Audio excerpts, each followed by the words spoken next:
تلاقي ستات كتير بتتعامل مع الراجل اللي معاها سواء جوزها او خطيبها او حبيبها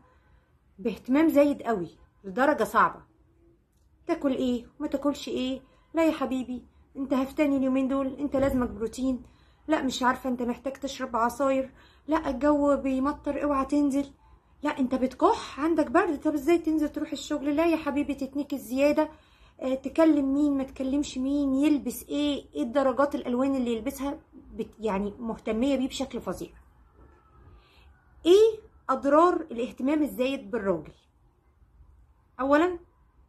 بيحصل طبعا ملل وخنقة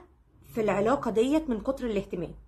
وبالتالي هيحصل خلافات ومشاكل كتيرة قوي ما بينهم. هتلاقي ان الراجل اتعود انه ياخد مش هيدي، وده بسبب يعني التضحية اللي دايما بتعملها الست اللي معاه، يعني مش هيقدر ده، لا خلاص هو بياخد اهتمام وبياخد انه هي اللي بتسأل عنه دايما وبياخد حب وبياخد فهو مش هيدي اي حاجة. هتلاقي ان جات له فترة ابتدى يحس يعني ايه ان ثقته بنفسه اتهزت،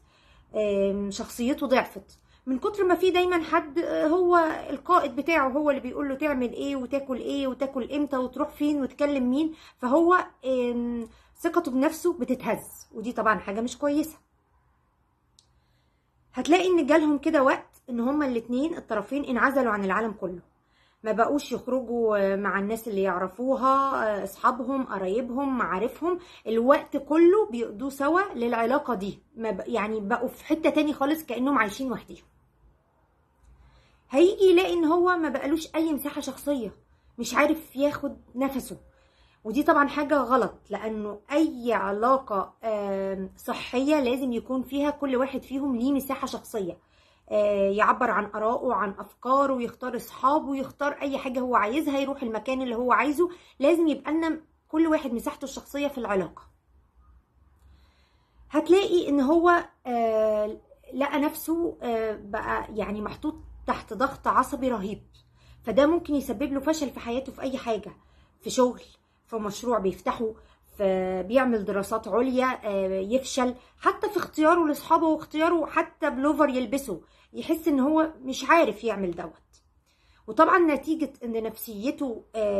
وصلت لكده وان هو تحت الضغط دوت، بتلاقي انه كمان جسمانيا بيتأثر، ممكن يبتدي يحس بمشاكل في المعدة، في القولون، في الاعصاب، ايديه بتترعش، يجيله ضغط، دايما عنده صداع، ودي حاجة لازم نبقى كلنا مقتنعين بيها، ان الحالة النفسية بتأثر علينا جسمانيا.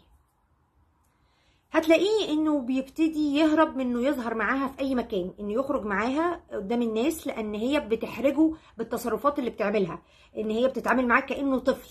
هي اللي تطلب له الاكل على ذوقها، وممكن بالشوكه يعني بتوكله في بقه، هي فاكره ان ده يعني حب واهتمام زياده، لا هو يشرب كذا ما يشربش كذا، فيبتدي يتحرج انه يخرج معاها قدام الناس. وفي النهايه هتلاقي ان الراجل وصل لمرحله لا انه عايز يخلع، عايز ينهي العلاقه دي باي طريقه، من كتر ما هي بتقوله كل حاجة في يومه يعمل ايه وما يعملش ايه، مش مدياه فرصة هو يفكر هو يختار، لا فهو اتخنق، فهيوصل انه لازم ينهي العلاقة ديت. يا جماعة الوسط حلو في كل حاجة، وخصوصا في العلاقات، لا تهتمي زيادة قوي للدرجة ديت، ولا ان انت تكبري دماغك ويعني وتنفضي له، لا بلاش يعني تضايقوها على بعض وتخنقوا بعض بحجة ان ده حب وده اهتمام، لا ده مش حب ولا ده اهتمام، ده مرض.